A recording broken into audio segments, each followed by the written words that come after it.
तो ये भी कैसी आयताकार है, सामने से देखोगे तो भी आयताकार है, इधर से देखें तो भी आयताकार है, और पीछे से देखोगे तो भी आयताकार, और अगर नीचे से देखो तो भी आयताकार है। दिख रही है हर फलक इसका कैसा है आयत की तरह। और अब क्षेत्रफल की बात करनी है। क्षेत्रफल का मतलब है अगर हम इसको धरातल पे रखते हैं, ठीक है, सतह पे रखा, तो इसको हमें रखने के लिए जरूरत है चौड़ाई से भी जरूरत है, ऊंचाई से भी जरूरत है। क्षेत्रफल कितनी जगह वो चीज हमारी घेर रही है उसको कहा जाएगा क्षेत्रफल। अब हमारे को इनको निकालने के लिए क्या करना है, सूत्र का इस्तेमाल करना है।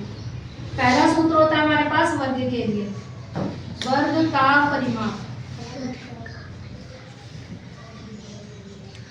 वर्ग के परिमाप के लिए हमें काम क्या करना है कि जितनी इसकी चारों भुजाएं हैं, सपोज करो हमारे पास ये इस तरह का क्या है, एक खेत है वर्गाकार आकृति।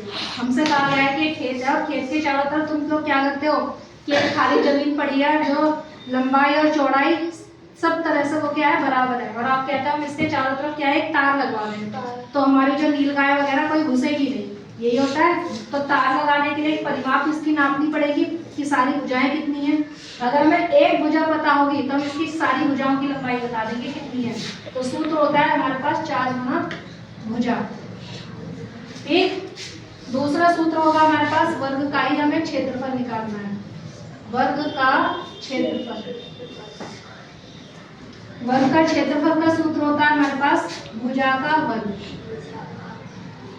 जो भुजा होगी उसका वर्ग कर दो। अगर कोई वर्ग हमारे पास 4 सेंटीमीटर का है तो हम क्या करेंगे, परिमाप बताना तो क्या करना पड़ेगा, 4 का वर्ग कितना होगा, 4 का वर्ग 16, 5 का वर्ग 25, 6 का वर्ग 36। तो इसी तरह से उसका क्या हमें करना है, स्क्वायर कर देना है, तो हमारे पास उसका क्षेत्रफल आएगा। अगर ये भुजा हमारी सेंटीमीटर में है तो उसका क्षेत्रफल भी किस में आएगा, इसका भी तो स्क्वायर करोगे सेंटीमीटर का तो किस में आएगा, सेंटीमीटर का स्क्वायर। अगर मीटर में दी गई है तो मीटर का स्क्वायर।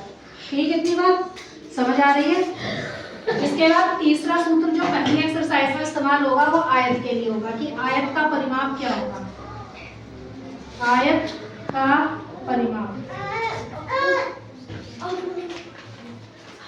जैसा भी हमने वर्ग का परिमाप निकाला कि 4 गुना भुजा करके, ठीक है, उसी तरह से यदि आयत का परिमाप निकालें तो लंबाई कितनी है 2, चौड़ाई कितनी है 2, 2 है दोनों चीज। तो हम क्या करेंगे, 2 को बाहर रख लेंगे और क्या लिखेंगे, लंबाई जमा चौड़ाई, लंबाई जमा चौड़ाई। हमारे पास सूत्र निकल के आ जाएगा आयत के परिमाप का। इसके बाद चौथा सूत्र जो पहली एक्सरसाइज में इस्तेमाल होगा वो है हमारे पास आयत का क्षेत्रफल, आयत का क्षेत्रफल। आयत के क्षेत्रफल के लिए काम क्या करना पड़ेगा, यहाँ पे क्या था भुजा का वर्ग, यानी भुजा के वर्ग का क्या मतलब है, भुजा की गुणा भुजा में की है, क्योंकि चारों भुजाएं एक जैसी है। यहाँ पर क्षेत्रफल के लिए क्या करना पड़ेगा, लंबाई है एक चीज और दूसरी क्या है चौड़ाई, तो लंबाई की चौड़ाई में गुणा कर देनी होगी। ये 4 सूत्र हैं केवल हमारे पास पहली प्रश्नावली में, और इसी के आधार पर हमें अपने सवालों को हल करके निकालना है। ठीक है, इतनी बात ठीक है।